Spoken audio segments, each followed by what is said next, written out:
বন্ধুরা, ডব্লিউবিপিএসসি বা public service commission আবার একটা নতুন নোটিশ প্রকাশিত করেছে। এই নোটিশটা খুবই গুরুত্বপূর্ণ একটা নোটিশ, কারণ এই নোটিশে তোমাদের অনেক প্রশ্নের অ্যান্সার পিএসসি বা পাবলিক সার্ভিস কমিশন দিয়েছে।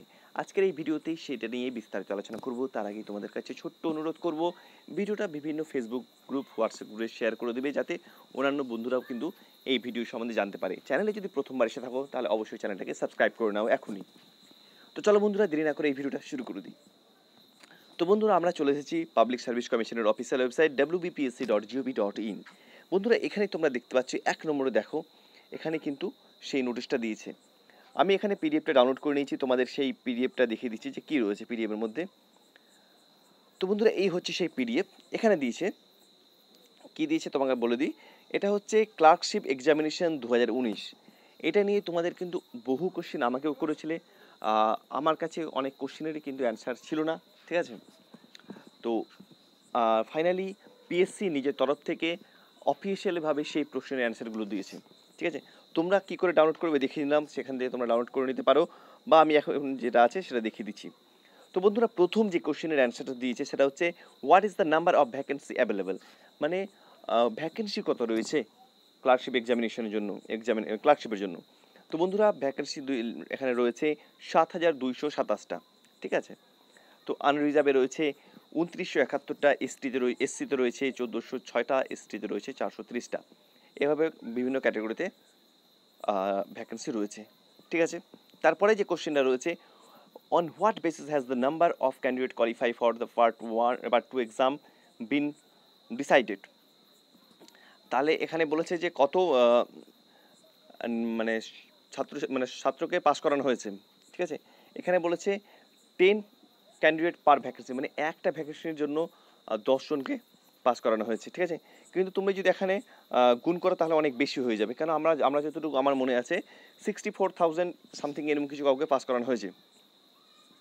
আমার কিন্তু এটা খেয়াল নাই, ঠিক আছে, আমার যেটুকু মনে হলো সেটুকু বললাম। তারপরে চলে আসি, what is the number of qualify candidate a little less than 10 Times the vacancy, যেটা বলেছিলাম যে 10 টাইম ভ্যাকেন্সি যদি হয় তাহলে কিন্তু ভ্যাকেন্সির সংখ্যা যারা পাস করেছে সেই পাসের সংখ্যাটা কম কেন, ঠিক আছে। এখানে বলেছে while additional candidate mark with the same score of as the cut off mark each category have been included, sufficient candidate were not available in same category, মানে কাট অফ মার্ক যখন করেছিল যে কাট অফ মার্কে, সেই কাট অফে category wise candidate pass করতে পারেনি, ঠিক আছে।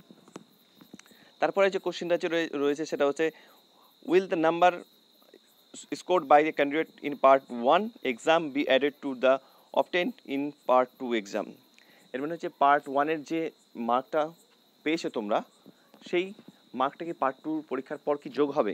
তো বন্ধুরা, এখানে বলেছে candidate would be called for computer হ্যাঁ ইয়েস, এখানে দেখেন ইয়েস বলেছে, category wise merit list would be prepared on the basis of the arranged of the mark obtained in the part 1 and part 2 exam। তো বলেছে হ্যাঁ, part 1 এবং part 2 mark নিয়ে কিন্তু ক্যাটেগরি ওয়াইজ মেরিট লিস্ট তৈরি হবে।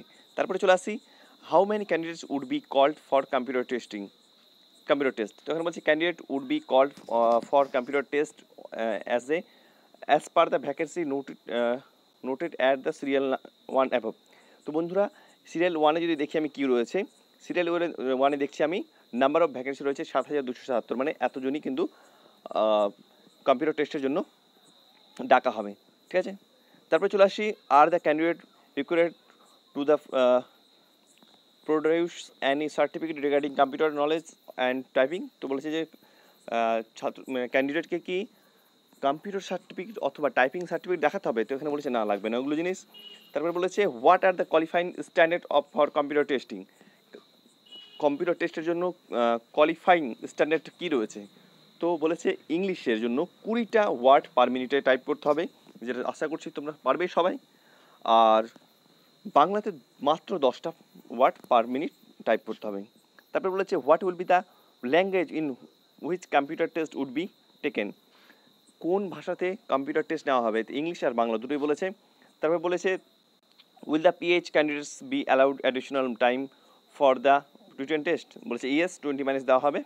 তারপরে বলেছে as the time of final section will there be separate merit list for different category of PH candidate or a single merit list for the PH candidate.